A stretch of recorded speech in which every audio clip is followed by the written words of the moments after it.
la hermandad siempre se ha dedicado al ejercicio de la caridad y para nosotros ha sido muy importante siempre el acompañamiento a los fieles difuntos. Primero, acompañarlos en el momento del tránsito, en el momento de la muerte. Por eso la hermandad está bajo el patrocinio de San Miguel Arcángel, que entendemos que nos va a defender en ese momento. Y por eso nos preocupábamos de atender a los enfermos y atender también a los ajusticiados que iban a sufrir la pena de muerte en la cárcel de Cádiz, que está tan cerca de San Juan de Dios, y cuando se producían esos ajusticiamientos en la cárcel o incluso fuera de la cárcel, porque hasta hace 100 y pico de años a veces se montaban esos cadalsos de ejecución en zonas próximas a la Puerta de Tierra.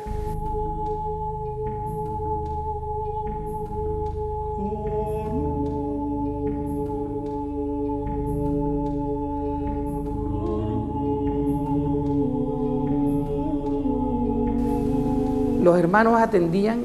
por eso te decía yo, a estos reos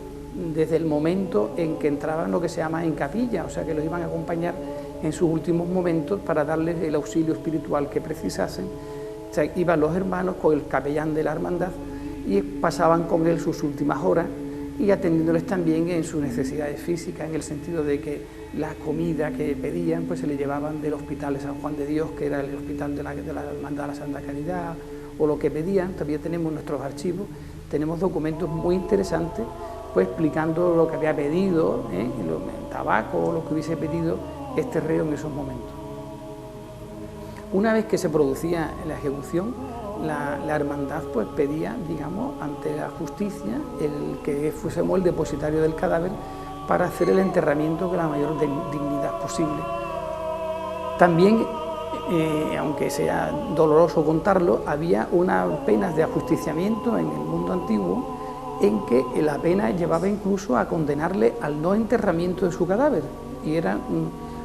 reos que una vez que morían se ponían dentro de una especie de barril y la pena consistía en lanzarlo al mar para que no tuvieran enterramiento. La hermandad también solicitaba que por caridad se nos entregasen esos cadáveres para proceder a su enterramiento.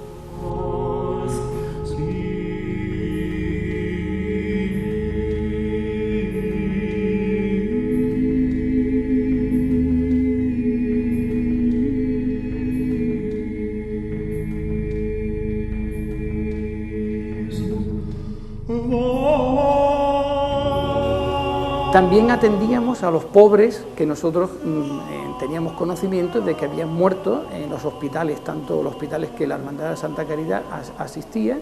o en sus domicilios, con lo cual desde ese atenderlo en los últimos momentos procedíamos después al enterramiento, que hacíamos el acompañamiento hasta el cementerio, como sabe, de San José, que empieza en 1800. Hasta entonces los enterramientos se producían en las bóvedas de enterramiento de nuestra iglesia de San Juan de Dios,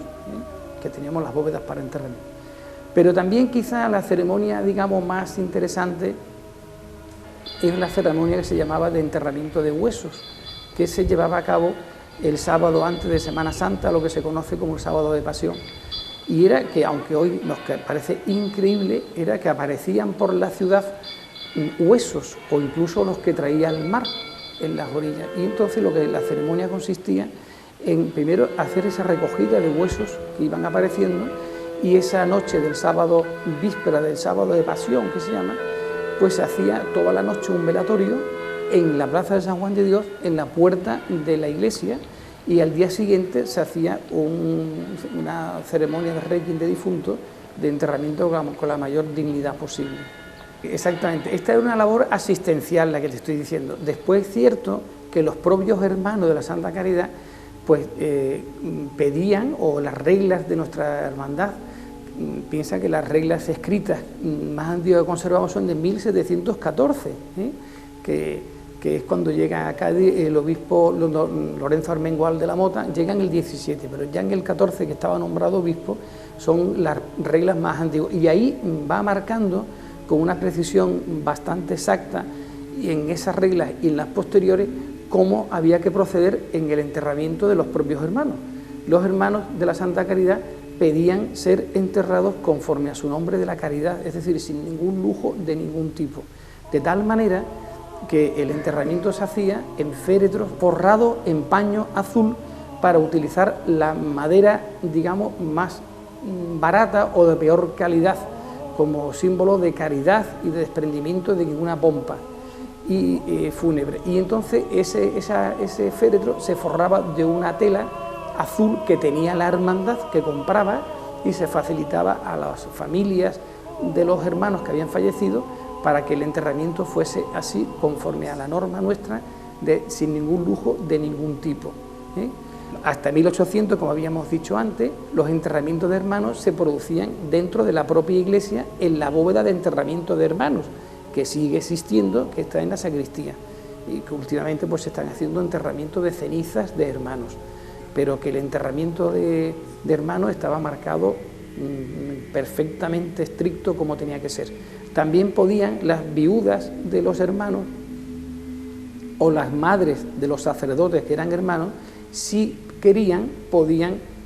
digamos, enterrarse conforme al rito o a la norma de la propia hermandad.